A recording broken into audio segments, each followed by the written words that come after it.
Let's be honest, the Pauper metagame has just shifted drastically, and that's been very apparent with a lot of the recent league results. And well, decks like Bogles or Mono Red, Kiln Fiend just popping up at the top. Decks that don't really want to think about interacting and just want to hit face. And that's kind of changed the nature of interaction and removal that Pauper decks want to play and what's good. But I wanted to use this video today to talk about my top 5 picks for interaction and a removal that you need to think about today in your Pauper game. Some of them are actually already being played pretty widely. I just want you to think about why and why it might apply to maybe some of the brews you're going with. Maybe you should be playing more copies, whatever it is, just kind of putting them face and forward to your attention. Now, we have no honorable mentions in this list. We get right into it. Let's pop into it. And if you like what you see today, obviously leave a like, subscribe, leave a comment. Let me know what I'm missing in today's list for the top 5 removal spells that I want you to look at in Pauper. At number 5, we're looking at one that's a little bit more controversial, I think, well, out of the list that it's played in, because it's really only played in one, and that's going to be Stonehorn Dignitary coming in at Blink Tron. The list itself looks something like this, being kind of blue and white. And the big controversy with this is, well, a deck like this really does struggle against the aggro decks today. It's going to have a really hard time against the Bogles list, and generally it's going to have a hard time against the greediness that these prowess decks have. But I do want to pose it out there because it is a little bit different than some of the more combat kind of removal cards out there, because Stonehorn Dignitary, it's 4 mana, it's a lot, but it comes down as a 1/4 so when it comes down to blocking Swift Spear, pretty damn good. And then when it comes down to kind of stopping combat and damage altogether, the key difference is this card enters the battlefield and prevents and kind of stops the next combat phase from even happening. It doesn't prevent damage, it just stops that phase from even happening, which is very different when you come to a card like Moment's Peace, which in the Turbo Fog decks, which have been seeing a lot of great results recently and kind of prevents combat damage from happening, has the flashback on top of it. The red decks, such as the Swift Spirit decks, even the black red burn decks, play Flaring Pain in the sideboard, so that can be prevented. The problem is we're not preventing damage with Stonehorn Dignitary. Again, as I said, for the 3rd and 4th time, it's preventing that combat phase from even happening. So which is why I think Blink Tron is worth the consideration. It's pretty evil of me to even kind of provide Tron as a recommendation, but I do know that the deck itself is going to suffer against this matchup, but it's worth exploring just having this 1/4, having the blink ability, as this is one of the central pieces to the way that deck functions. Take advantage of it and see how it works. We're going to pop into number 4. And this card itself is going to be one that's played very, very widely. And I'm simply putting it on this list to make sure you're thinking about it in the right way. And that's Hydroblast. If we look at the Pauper metagame right now, there's a very big reason why this card is popular, right? Looking at this, we have Mono Blue Fairies at the top, Familiars at the top, Dimir Fairies, Izzet Fairies. There's a lot of houses for a card like this to be played. If we look at a list like Mono Blue Fairies, we even see 4 Blue Elemental Blasts and 4 Hydroblasts already in the sideboard. And what I really want to drive home with this is that this should be a card that you're not considering as a 2/3 of. This is a 4 of staple in the current Pauper format if you're playing blue. Of course, if you're playing something like Affinity that's 3 colors, you might have a little bit variance in terms of what you're trying to do, but Affinity really is a special case.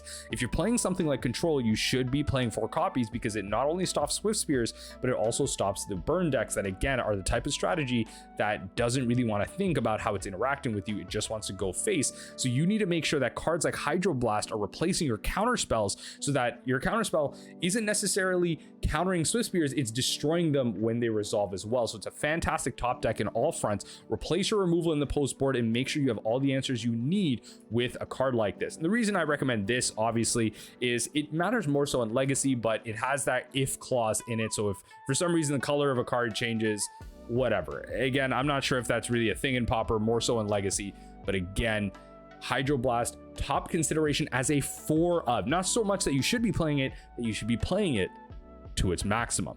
Now, going to number 3, this is going to be a card that many decks are already playing, but I think there should be a shift to more copies of it. Heck, even the black decks aren't playing enough of these in their main board, and that's going to be Chainer's Edict, especially with Bogles being the top of the metagame right now. There's a lot of hexproof out there because the amount of life that this deck can gain. It has a very good kind of out and a way to beat the red decks in the format. So you need to be prepared not only for the Swift Spears, but for a massive like 11/11 trample, lifelink, whatever Bogles Bogle coming at your face. You need to have that, and especially with a card like this, you have the repeatability of casting it back from your graveyard. Now when you're paying black, chances are in this format you're probably already playing some cards like Pestilence, which is a great way to board wipe a lot of elves, a lot of token strategies, heck, even a lot of hexproof creatures with not a lot of enchantments on them. Doesn't really get the X2s that Prowess plays, but then you're probably already playing cards like Evankar's Justice. Now this is more for the Dimir control decks, and it's more so a win con of old. I get it, Paupers of all passes, but hey, who doesn't like a good Dimir win condition in Evankar's Justice? Come on, the Pauper oldies out there, you gotta tell me this is a classic. If you're in black, you may want to play this, but again, playing something like Chainer's Edict already puts you in a spot to be playing other good removal spells and gives you that out to then have all the answers you need to make sure you then have the time to enact your board plan once the Swift Spears, once the Kiln Fiends, once all of those are out of the way.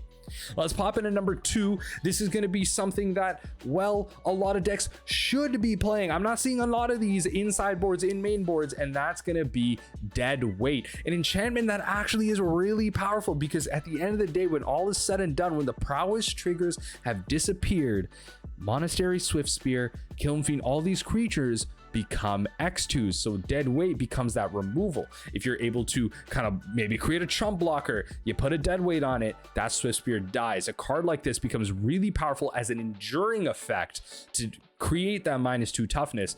I mean, just take a look at what actually is an X2 in the format that's worth dead weighting outside of some of the red decks. So obviously Monastery Swift Spear has a 1/2, simple.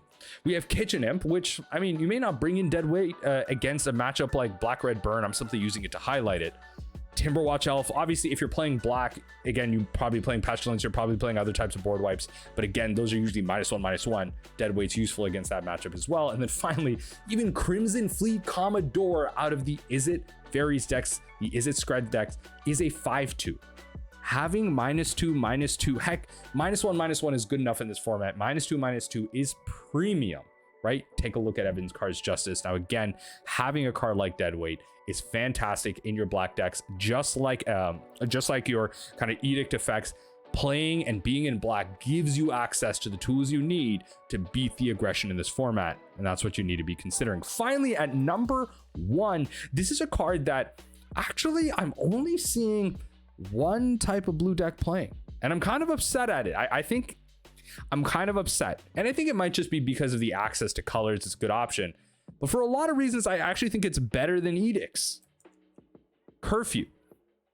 At 1 mana, it's an instant speed card. Not a lot of people actually know about this. It's a piece of old tech. Each player chooses a creature he or she controls and returns it to their hand. Now that you're returning your own creature, but that's where the synergy comes in from, and that's probably why not a lot of decks are playing it in blue, because you do have to return your own creature. But what this does is, first of all, each player chooses, so you're not targeting that creature. You're able to get around cards like Vines of Vastwood in the green aggro decks. Fantastic. Now, on top of that, you're returning your own creature. You're then able to synergize that with Spellstarter Sprite. Obviously, as a blue mage, you love when your counter spells are repeatable and they work for you and they do damage. But heck, you don't always draw those Ninja of the Deep Hours to return your Spellstarter Sprite. So why not Curfew, an opposing Bogle that has all the enchantments on it, an opposing Swift Spear that they've cast a bunch of Manamorphosis for, they return it, you got your Spellstarter Sprite, and then you have your counter spell ready for their next threat. Beauty, beauty, beauty. Curfew, I think, should be going in more blue decks. I think there's a lot of blue decks that can afford to put a creature back into their hand, and honestly, it's a little bit of removal protection as well for something a little vital. Keep it in mind, it has my number 1 slot as a card that I think many more blue decks should be trying out, even outside of fairies. Now that's really the end of my list. Let me know what you think. Let me know if you think I've missed anything. Again, this is going to be just a top 5 list of cards that, as I mentioned, are already being played in the format, but you maybe need to think about playing more copies of or playing differently. Stonehorn Dignitary, I know I mentioned, is only in that one deck, but of course, a lot of these other cards like Hydroblast, mentioning that not just a 2/3 of, you should be really considering playing those 4, considering how aggressive and greedy the Pauper metagame has gotten. I mean, sometimes you can just join them and play the Swift Spear decks, but that's the easy way out, folks. I'm here to make things a little bit harder for myself and for those people that want to as well. That's what I'm here to give you as well. Again, like, comment, subscribe if you like this stuff, but I hope you'll join me next time and, kind of catch out for any other Pauper content. Enjoy the rest of your week and stay common. That was super cringy, but just stay common.